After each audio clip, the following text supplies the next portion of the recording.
5G Batelma, des actualités uniques, dynamiques et renversantes dans le journal TV.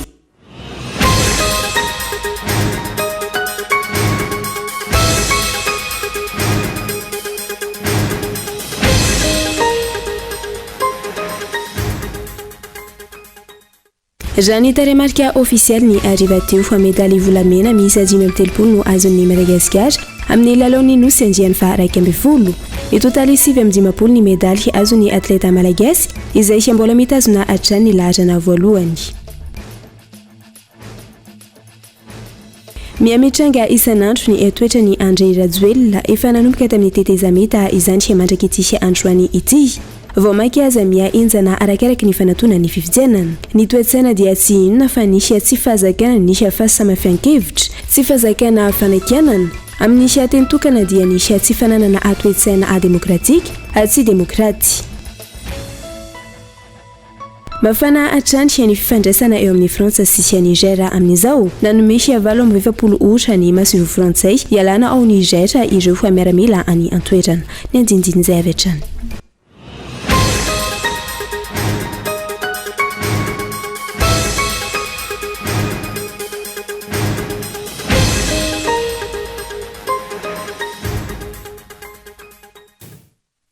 Manatrany araba tomboko klasy tomboko vavy tonga soindray ato anatin'ny fampahalalam-baovao ny Kolo TV amin'izao alina izao ka manasanao fa anaraka izany anokavantsika ny fotoana ny fampahalalam-baovao nisy madoadahatsoratra mitranga isan'andro nisy toetsaina nisy André Rajoelina efa nanomboka tamin'ny tetezameta izany mandraka androany ary voamaika mienjana izany arakaraka nisy mahakaiky nisy fifidianana nisy toetsaina dia tsy inona fa nisy tsy fahazakana nisy fahasamihafan'ny hevitra nisy tsy fahazakana fanakianana nisy teny tokana dia nisy tsy fananana toetra demokraty ary tsy manana toetra demokraty fanadidina. Ireo lalàna vitsivitsy navoaka ny fitondrana tatoato dia maneho ny toetsainy ny filoha Rajoelina sy ny fitondrany. Amin'izao taom-pifidianana izao dia tsy avela hamory vahoaka ny mpanao politika fa tsy maintsy ao amin'ny toerana na mihidy. Izy mpitondra sy ny pombazy anefa afaka manao soamantsara. Izao ndray dia ao an-trano aza ny mpanao politika no mikasa ivory dia mbola sakanana ihany koa. Ny fisamborana olona eny an-dalana manao fitafiana amin'ny loko tsy azo azon'ny mpitandro filaminana tsy tenenina intsony. Ny tsy famelana ny olona andeha hamonjy fivoriana politika tsy lazainy intsony. Hita taratra amin'ny lalàna avoakana mpitondra ny toetsainy. Ny lalàna nefa dia ho fitsinjovana ny be sy ny maro, fanomezana fahafahana ny isam-batan'olona anao izay mety aminy, fahafahana isafidy lalan-tsaina mety aminy. Tsy izany velively ataon'ny mpitondra ankehitriny, dia ireny hitovy hevitra aminy ny olona, dia ireny tsy eritreritra zavatra hafa ny olona. Ka tsy ny fitondrana any Cuba sy any Korea Avaratra ve no tafy ny fitondrana Rajoelina? Lalan-tsaina tokana, fampiasana ny mpitandro filaminana, anao famoretana ireo izay asain'ny mpitondra daroana na samborina. Ny tena mahagaga nefa dia ny filoha Rajoelina izay mangataka ary nahazo ny zom-pirenena Frantsay. Ny Frantsay izay fatra-pandala ny demokrasia, ny ahafahany isam-batan'olona, fatra-pandala ny zon'olombelona. Sotoavina Frantsay ireo ary asain'ny fanjakana Frantsay manaiky an'ireo andrimatoa André Rajoelina vao nomeny ny fizakana zom-pirenena Frantsay. Ny dikan'izany, na i Frantsa aza dia fitana andrimatoa Rajoelina rehefa avy namitaka ny vahoaka malagasy izy tamin'ny taona 2014. Dikan'izany koa dia naka ny zom-pirenena Frantsay no ny tombontsoa manokana mba hahafahanjana ny anatra ny Frantsa fotsiny no nakany ny zom-pirenena izy. Koa tsy mahagaga raha tsy mahalala demokrasia andrimatoa Rajoelina fa ny tombontsoany manokana no hitondrany ny firenena. Ka rehefa tsy demokraty izy dia tsy mahagaga raha mizotra mikorisa makany amin'ny jadona ny fitondrana tarihiny. Vaovao mahakasika ny lalaon'ny nosy kosa indray raha ny taremarika ofisialy ny ariva teo medaly volamena miisa 10 no azon'ny Madagasikara amin'ny lalaon'ny nosy andiany fa 12 mitotaly 7 araka izany ny medaly azon'ireo atleta malagasy izay mbola mitana hatrany ny laharana voalohany. Fanadidina. Miavaka hatrany ny vokatra ho an'ireo atleta malagasy miatrika ny lalaon'ny nosy andiany fa 12. Medaly volamena misy 13 hatreto no azon'ny Madagasikara, medaly volafotsy 12 ary medaly varahana 13. Mitotaly 7 ny medaly azon'ireo atleta malagasy izay mbola mitazona hatrany ny laharana voalohany. Eo amin'ny laharana faharoa La Réunion, medaly volamena 12, volafotsy 12, varahana 9 izay mitotaly 7. Fahatelo i Maurice, medaly volamena enina volafotsy 520 varahana 820 izay mitotaly 770. Faefatra Seychelles medaly volamena aotra volafotsy 7 varahana 7 izay mitotaly 420. Fahadimy Mayotte medaly volamena aotra volafotsy 4 varahana 9 izay mitotaly 10. Fahaenina Comore medaly volamena aotra volafotsy aotra varahana 2 izay mitotaly 2. Toy izao ny vokatra teo amin'ny taranja taekwondo. Medaly volamena misy 9 mipakany Razakary Sojary ho an'ny 18 kilao, Mananarivo Tsivery ho an'ny latsaky ny 20 kilao, Andony Andrianaritsoa ho an'ny mihoatra ny 17 kilao, Ratsitoarana Tara ho an'ny latsaky ny 770 kilao, Claudine Razafiarmanana ho an'ny latsaky ny 17 kilao, ary Miaja Andriniaina ho an'ny mihoatra ny 17 kilao. Medaly volafotsy Rakotoanosy Saondra latsaky ny 17 kilao. Medaly varahana Rakotobe Steve Arvony latsaky ny 18 kilao. Izany hoe medaly volamena 9 volafotsy iray varahana iray. Teo amin'ny taranja judo medaly volamena misy 4 medaly volafotsy 2 ary medaly varahana 5. Medaly volamena Iralevazara Zafindrakalo latsaky ny 17 kilao. Saint Angelo latsaky ny 9 kilao. Randrenasolo Miarso latsaky ny 20 kilao. Ary Rasoanay Volora latsaky ny 70 kilao. Nahazo volafotsy Rakotovao Mirana latsaky ny 20 kilao. Christiane Vital latsaky ny 17 kilao. Nahazo medaly varahana Ratsiavy Alexandrine Nora latsaky ny 17 kilao. Andriamfehy Mireille latsaky ny 18 kilao. Rakotovao Narindra latsaky ny 17 kilao. Ravelo Jauna Rayanna latsaky ny 17 kilao. Ary Andriamalala Angela Ashley latsaky ny 13 kilao. Ankoatra ny medaly volamena misy 20 omaly, ny ampy medaly volamena 20 hafa indray ihany koa ny taranja haltérophilie. Tafiakatra manasadalana kosa ny Barea-ny Madagasikara, nandresy ny Ankoala sy Vavy, nandresy ihany koa ny Ankio teo amin'ny taranja volleyball. Lafim-baovao hafa kosa indray mbola manjavozavo ny irotsany Pasteur Mayol amin'ny fifidianana filoham-pirenena amin'ny taona ity raha ny fanambarana nataony androany mbola maro ny zavatra miseho eto amin'ny tany sy ny firenena hoy izy ka tsy afaka mamaly mivantana ny fangatahany antoko GFFM izay nanao fionambe tamin'ity androany ity. Fanadidina hoetiny Daniela Minorso. Ny fisian'ny krizy ny fandimby teto amin'ny firenena, ny kolikoly, ny korontana eny anivo ny sehatry ny fampianarana sy ny maro hafa no antony mampahantra ny firenena malagasy ka tsy ho tafarina hatramin'izao raha ny fanazavana. Tsy magaga hoy ny filohan'ny antoko GFFM raha mangataka zom-pirenena vahiny ny malagasy hatramin'ny filoha Razoelina. Dia mampalahelo ny mpianatra eto amintsika indrindra ny université eny fa dia raha tsy misy grevy dia tsy mahazo ny zavatra tadiavina. Dia korotana ambony ambany ny fianarana tsy manome tsiny raha maro ny malagasy mitady zom-pirenena vahiny satria mba-mpianatra ny zanany any ampitan-dranomasina fa tsy ho laniny lacrymogène izy no takobosy ery akatsony. Manakataka zom-pirenena frantsay any tena marina ny zany. Mbola tsy pasterako tamin'izany fa tany amin'ny taona 20 tany ho any mahita andro fianakaviana manana zom-pirenena frantsay dia miadana be dia mampianatra ny zanany any. Dia zay mba hijery an'ireny zanany kelikely reto koa zany fa mba mahazo koa zany alefa many an-dafy ziska zao ty tsy ary mahazo enzana. Nateo aza ny fangatahany ireo mpikambana maro tao anatin'ny antoko GFFM nangataka ny firotsahany filoha-mpanorona ny antoko izay sady filoha nasionaly Andriamatoa Mayol André Christian Dieudonné ho kandida filoham-pirenena. Mbola tsy nanome valiny ho an'ireo mpanaradia azy ity filoha ity. Maro ny zava-mitranga eto amin'ny tany sy ny firenena hoy izy ka antony mahatonga ity filohan'ny antoko ity ametraka fisalasalana. Amin'ny fotoana fitsako ny firotsako fidiana amin'ny ACC no mamaly ny etaitapotsika hoe lekeko ny fangatantsika. Raha misy ny fotoana ka tapitra ny fepotona ka tsy nameraka ny firotsakofidi koa dia zay zany midika fa tsy afaka nan'ny fahafapoa na maly metahitantsika noho ny antony maro samihafa sy ny zava-misy eto ny firenena. Ny fetrandro hatramin'ny fahenina ny volana septambra ho avy izao, fotoana farany fanaterana ireo taratasy firotsana hovidina eny anivon'ny ACC Ambohidaharika izany no afantarana na ho isan'ireo kandida hirotsaka hovidina i Pasteur Mayol na tsy ho isan'izay kandida izay. Fanampidirana amponja vonjomaika omaly enisy Antanimora no nisy fanohitohinana nisy filaminana anatiny sy ivelan'ny firenena ireo olona miisa 3 tamin'ireo andian'olona sy mpianatra miisa 12 izay nilanja sora-baventy teny Ankatso nisy talata 12 aogositra lasa teo. Ireo ambony ny antony nampanganazy ireo moa dia nisy fiantsona ireo tafika rosiana hiditra antsehatra iaty amin'ny tsirariny eto Madagasikara.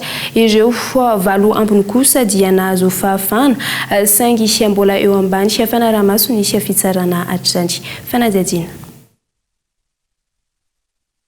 Niakatra fampanohavana omaly tetsy Anosy ireo olona miisa 12 nilanja sora-baventy teny Ankatso ny talata 12 aogositra lasa teo. Ny antony tafika rosiana hiditra antsehatra iady amin'ny tsirariny eto Madagasikara. Ny 3 tamin'ireo izay nampidirina ponja vonjomaika eny Antanimora avy hatrany. Raha nahazo fahafahana kosa saingy mbola eo ambany fanaramaso ny fitsarana ireo mpianatra miisa 7 hafa. Raha tsy hivina no karamena vola R1,000 ireo mpianatra miisa 7 tamin'ireo 12 nilanja sora-baventy izay nilaza ho tsy nafantatra ny tena antony nanirahana azy ireo.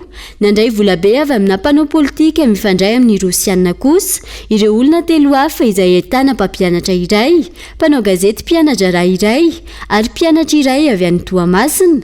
Ireto farany izay nalaina sary fotsiny ihany tamin'ny fotoana nilanjara izy ireo sora-baventy. Avy eo naparitaka tany anaty tambazotra tserasera raha ny loharanom-baovao voaray. Mialohany idirantsika amin'ny tapany faharoa ny fampahalalam-baovao isentro-kelintsika ato anatiny ireto dokavatra ireto. Ndawary.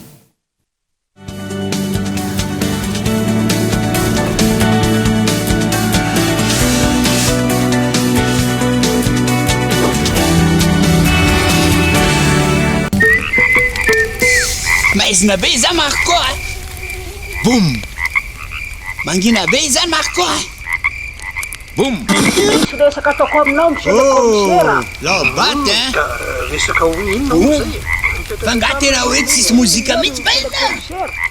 Zany hoe Boum. Vaovao balika boum. Fitaovana mandeha amin'ny herin'ny masoandro misy tsiro entanana efa miaraka amin'ny radio sy MP3 ary afaka mamahana finday manomboka amin'ny 900 ariary monja isanandro mandra-pahaveninao ny vidiny manontolo. Balika mamiratra ny hoavika.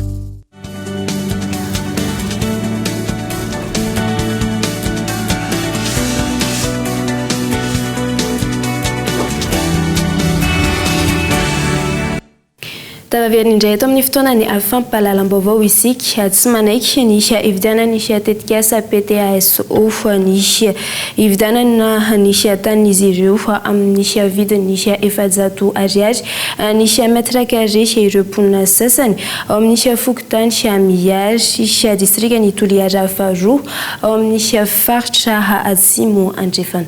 Fanadihadiana. Nilanja sora-baventy sy nilaza ho tsy manaiky ny hividianany tetikasa PTASO tetikasany filoham-pirenena ny taniny amin'ny vidiny 700 ariary par mètre carré ireo mponina sasany ao amin'ny kaomin'ny Miary.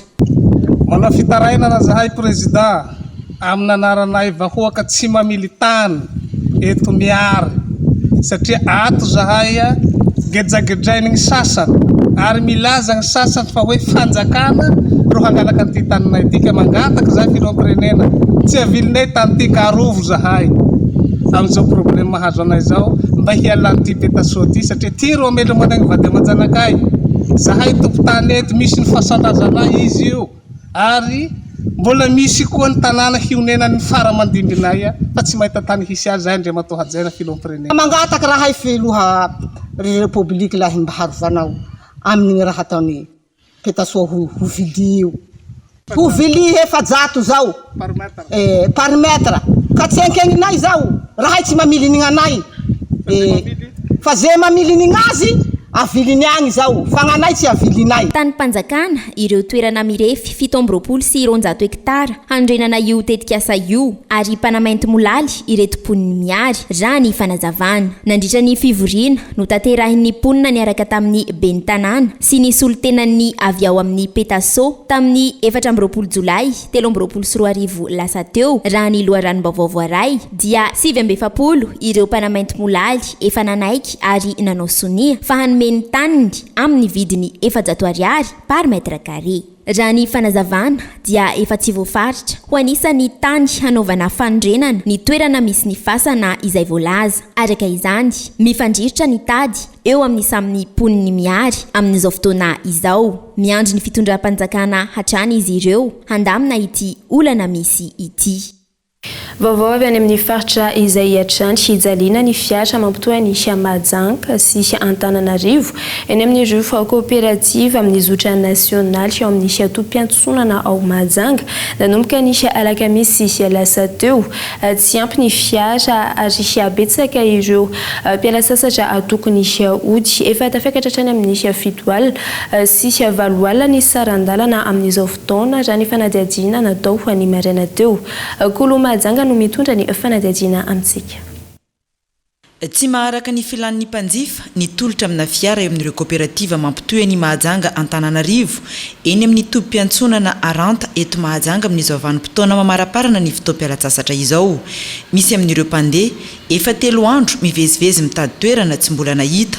Misy kosa ireo izay efa mamandrika toerana mialoha tokony hiainga vao maraina teo saingy tsy lasa noho ny tsy fisian'ny fiara. Efa nanomboka tamin'ny alakamisy vezivezy teto androany lahaly tsisy tômôbila efa feno fa tsisy tômôbila dia tsy hitanay ny atao nefa tokony andeha tamin'ny vino zay efa tokony tamin'ny alakamisy nandeha zao apalady izahay tonga teto Mahajanga tamin'ny latsinainy amin'ny 7 dia nipison'iny izay dia efa nanao réservation dia nampanatenay izay fa hoe amin'ny alahady no mengy dia ohatra tokony andeha amin'enina izay teo fa tonga eto izay dia hoe tsisy fiara fa mbola miandry fiara fa efa ny zalanany ny fiara hoe efa misy fiara tonga ihany ndray teo dia iny le olana tena lasa eny amin'ny fiara ndray no mandeha ny manapaka ny biesintariny izay amina sarandalana 7 alina sy 8 alina ny ataony zareo any dia voadingana zany le birao reto. Efa feno eny am-pandehanana avokoa araka izany ny akamaroan'ny fiara eny amin'ireo kooperativa ka tsy misy intsony ny fandaminana ahafahan'ny tompona andraikitra mandrindra io toerana ho an'ny mpanjifa io. Sarandalana ampisonitra an'ireo avelanao ireo ny sarandalana mandeha 400 000 350 000 nefa ny tokony ohatriny 300 000 ny ara-dalàna rehefa misy tarifa anankiroa men'ny fanjakana hoe ahoady saison izy 300 000 apa saison izy 50 000 ariary aloha le coopérative andrainy andraikiny dia tompona andraikitra amizay atao zava-miatra rehetra eo ary andray andraikitra mifandraisana olona mpanao vakana dia mijaly koa le olona lasa misahirana be le olona sao efa mandeha 3 jours le olona vezivezy eo hoe miandry tômôbila tonga. Anjaran'ny filohan'ny kooperativa tsirairay noho izany no tokony mandray fepetra entitra manoloana ireo mpamily tsy manara-dalàna sy tsy manaraka ny fitsipika ifampifehezana eny amin'ny tompo-piantsonana. Ny zava-misy dia tsy maharaka ny fiara ary ny mpandeha raha teo matetika tsy mankany amin'ny brotsony izy fa eny amin'ny mpamily izy no manambitamby eny izy no fampiresaka eny izy no manao ny fifanarahana zany hoe matetitranga ny mpandeha mihitsy zany no manao proposition ana tarif amin'izay eritreretiny fa mety halasa azy satria misy tahotra ny aminy ka ito hoe zavatra io anjarany tompona andraikitry ny kooperativa tsiraray avy izay manana filohany avy izy ireo no tokony mandray fanapa-kevitra ho an'ireo mpamily izay mandika lalàna satria efa napetraka tsara ny lalàna sy ny tarif officiel fa tarify anankiroa ny amin'ny fotoana maty ana basse saison 10 alina ariary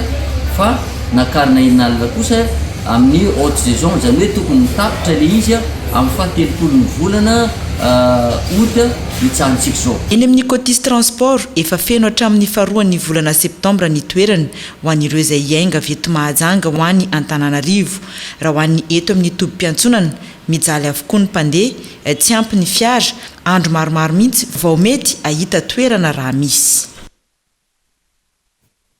lafombaovao afa kosa indray no tantetraina omaly teny ampefolofa ny andro ny lalao ny paralympique inclusive ho an'ireo olona manana afahasembanana fiara-miasa ny fédération ny handisport eto Madagasikara sy ny masuvofa ao frantsay ho fampiroborobona ny fandraisana anjara n'ireo olona manana afahasembanana amin'ny fanatanjahantena fanadihadiana.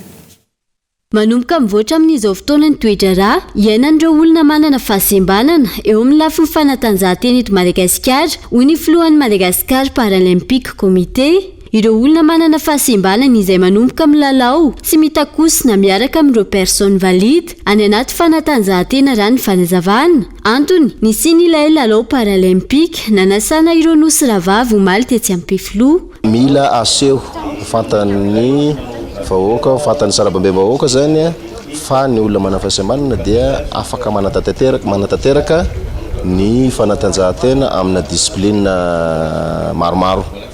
Zany hoe ny handisport dia omnisport, manao basket sur fauteuil, manao natation, manao athlétisme, manao tennis de table, manao rehetrarehetra mihitsy zany.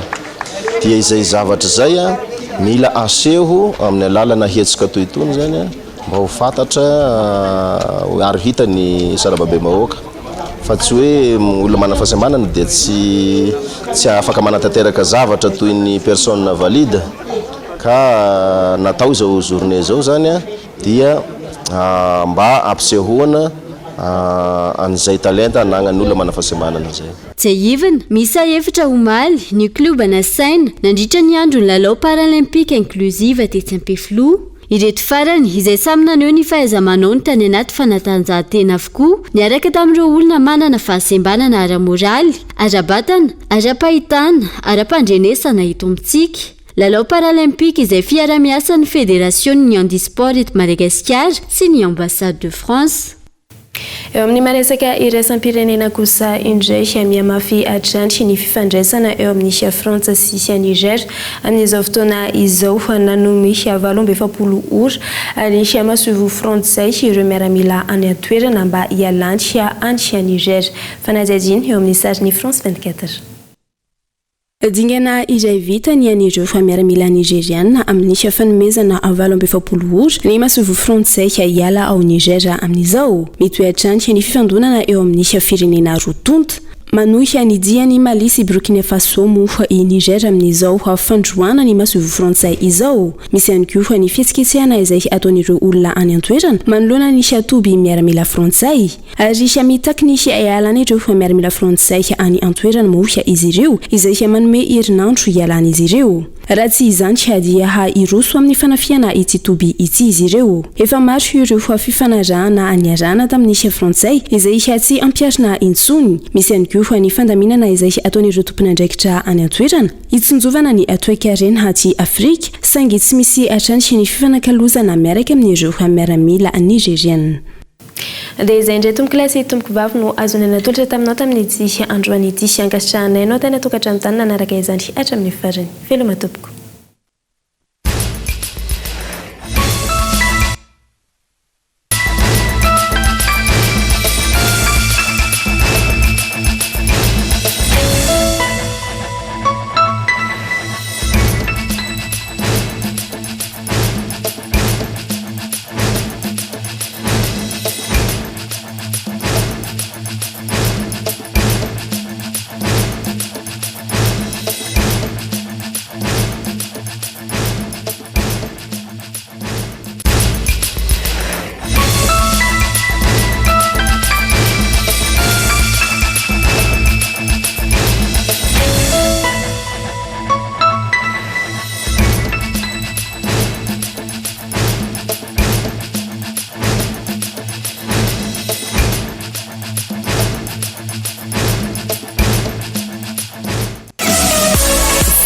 Telma, des actualités uniques, dynamiques et renversantes dans le journal TV.